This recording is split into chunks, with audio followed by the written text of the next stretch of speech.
The rain that night was a monster. It wasn't the gentle patter Noah was used to.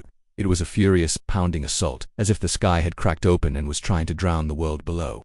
The sound on his small house's tin porch roof was a deafening roar, and the wind screamed through the trees, its voice a chilling warning. He had just finished tucking his 7-year-old daughter, Ellie, into her warm bed when he heard it.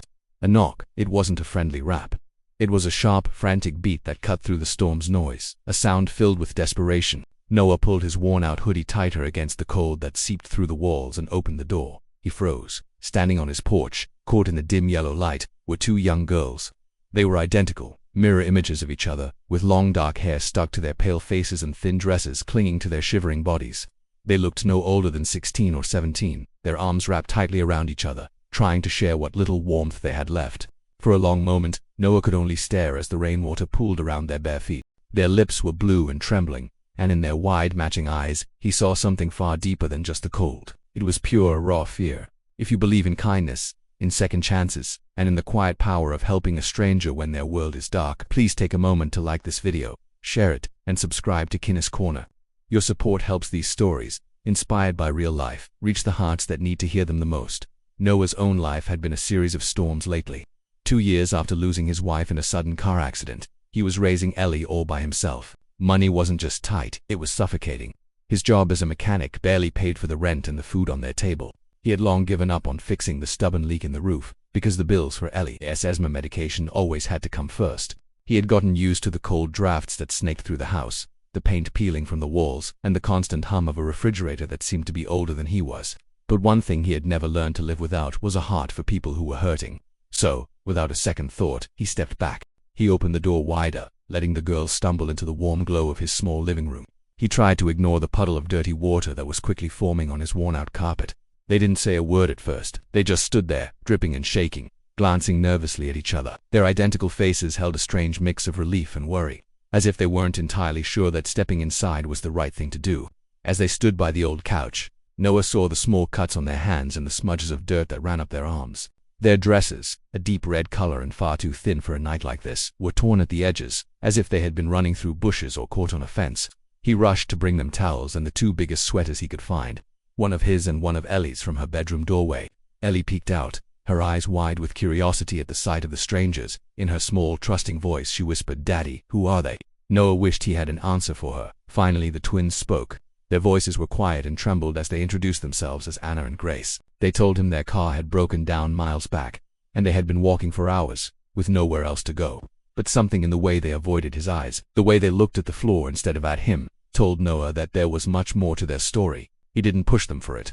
That night, as the rain continued to beat against the windows and the wind rattled the old house, the small space felt strangely full. Ellie insisted that the twins share her room, declaring that nobody should be cold. Noah found every extra blanket he owned, knowing it would barely be enough. But when he quietly checked on them later, he saw the 3 girls huddled together under the covers, sleeping peacefully as if they had known each other forever. He watched their chests rise and fall in the dim light, and he felt a powerful tug in his heart. It was the same feeling he had the night he first brought baby Ellie home from the hospital, a mix of overwhelming love and pure terror. The morning arrived with a quiet tension. The storm had finally passed, leaving behind the fresh smell of wet earth and a pale winter light that streamed through the windows. The twins seemed nervous about leaving, as if they had no real destination to go to. Noah offered them the only breakfast he had, toast and eggs. They ate slowly, but their hunger was clear in every bite. Ellie chatted away happily, asking them 100 questions that they answered with small, weak smiles.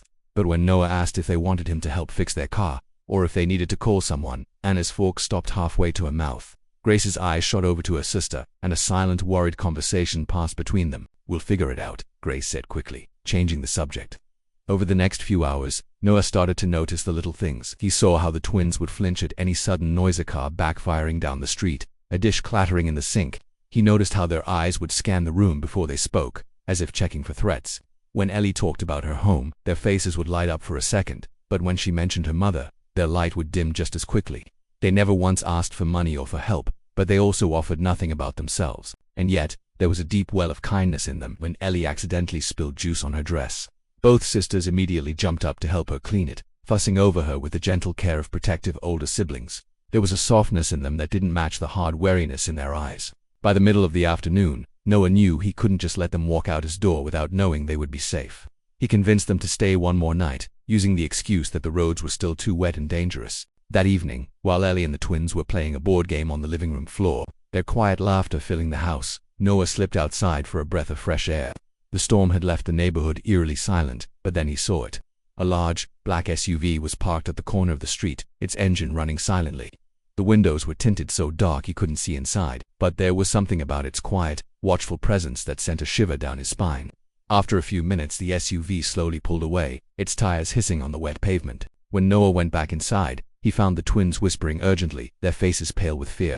The full truth finally came out the next morning, piece by piece. It was Grace who started, her voice barely a whisper, admitting they hadn't been honest. Their mother was alive, and she was definitely looking for them, but not in the loving way Noah might have imagined. They had run away. Not from a poor home, but from a giant mansion with guarded gates and a staff of servants who barely spoke to them.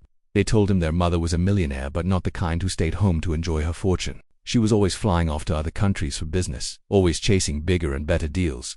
When she was home, her presence was colder than the storm they had run through. The girls had finally left because they were desperate to find something real, even if it meant being cold and hungry, even if it meant sleeping on a stranger's couch. Noah listened, not knowing what to feel: shock, anger, or just a deep sadness for them. He thought of Ellie, of how she would cling to him after a bad dream, of how her entire face would light up when he came to pick her up from school. He couldn't understand how any parent could choose money over moments like those, but he also understood what it felt like to be desperate for something you didn't have: safety, love, a place to belong. 2 days later, she showed up at his door. The millionaire mother. She was tall and perfectly dressed in clothes that looked like they cost more than his car. The same black SUV he had seen was now gleaming in his driveway. She didn't knock, she announced her presence with a sharp rap. When the twins saw her through the window, their bodies went stiff with dread. Noah watched as the woman's sharp eyes swept over his humble home, taking in the peeling paint and the second-hand furniture. He braced himself for her judgment, for her scorn. But then, her gaze landed on her daughters, and instead of anger, something in her face softened. The conversation that followed was quiet and tense, filled with long, heavy pauses. But by the end of it, something had broken through the ice. With tears streaming down their faces, Anna and Grace hugged their mother, a real hug, one filled with years of unspoken feelings. Before they left, the woman turned to Noah. She thanked him, not with the empty politeness of a rich person used to giving orders, but with the raw, genuine sincerity of a parent who had just been shown what they had almost lost forever. A week passed. One afternoon, Noah found a thick envelope in his mailbox. Inside was a letter and a check. The amount on the check was so large it made his hands shake. It was enough to fix the roof, pay months of rent, and cover all of Ellie's medication for a year. In the letter, the woman wrote that his simple, selfless kindness had been a mirror, showing her how lost she had become. It had reminded her what truly mattered in life. She promised she was going to make changes not just in her business, but in her family. If this story has touched your heart, if it's reminded you of the incredible power we all hold to change a life through a simple act of compassion, please like, share, and subscribe to Keena's Corner.